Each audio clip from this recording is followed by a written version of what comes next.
it's now time to talk Rocket Lab, which was a name that was initially soaring on the session, and I had much better puns, but now is just modestly higher. So George Tsilis, help us break this down. They did announce a pretty major now deal, U.S. Space Force contract, so that's a positive, but we were not able to hold on to the initial strength of this morning.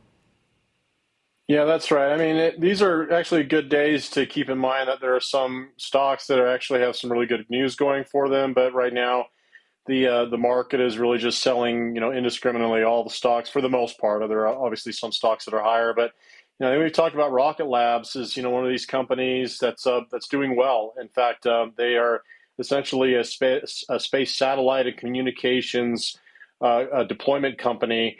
They actually have quite a bit of backlog, about $1 billion with the Department of Defense, and they did secure, it looks like, a contract alongside another company called Stoke Space Technologies. It's an Air Force contract with a maximum contract allotment all the way in the next 4 years of about $5.6 billion. And this is for deployments of communications infrastructure for satellites. And it's quite a big deal for this company, which, if you look at the last year, is starting to grow its revenues quite substantially by about 48%. Last year, they generated in sales of about $436 million, and next year they're expected to generate sales of more than double that at over $900 million. So this is a great step forward for a company which IPO'd as a reverse merger via SPAC back in 2021.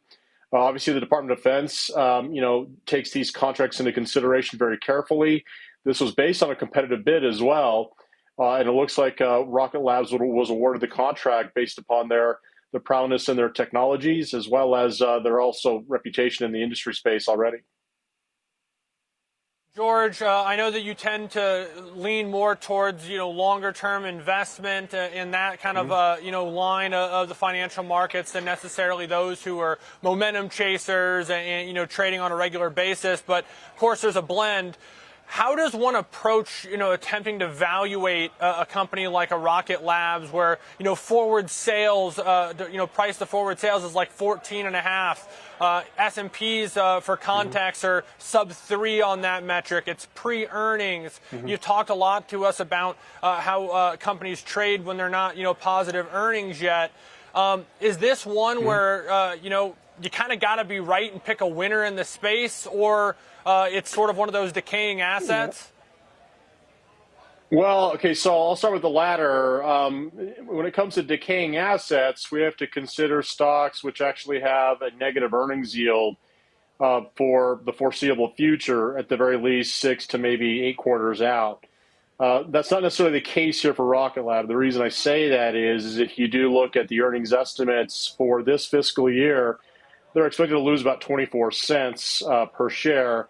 But going into 2026, this is, again, based upon the estimates that I see right now, they're expected to earn a profit of 7 cents.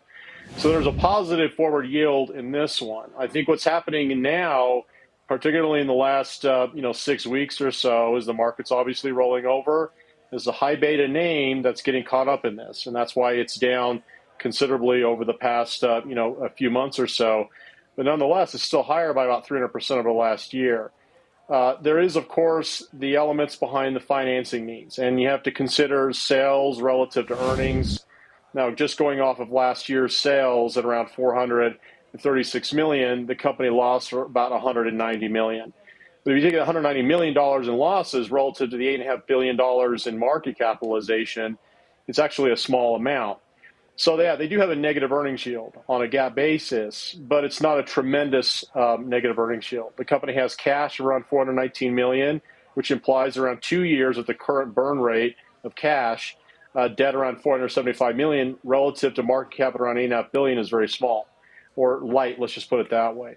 So in essence, what I'm trying to say here is that this company seems to be gaining traction. I know it's a name that gets caught up in this meme hype kind of narrative, but based on projections that I see right now from the analysts who cover it, it's expected to achieve profitability. But keep in mind that even on that 7 cents earnings for next year, it's still trading at 280 times that earnings. So that's still a little bit lofty. So again, some caution is warranted here, but it's certainly one worth watching. And I think a lot of times this is what people are chasing right now, these names that they hope can be like the next major growth engine, but very difficult to pick those names in this market. Appreciate it, though, George Tsilis, for joining us, of course, as always, in closing out this Friday show.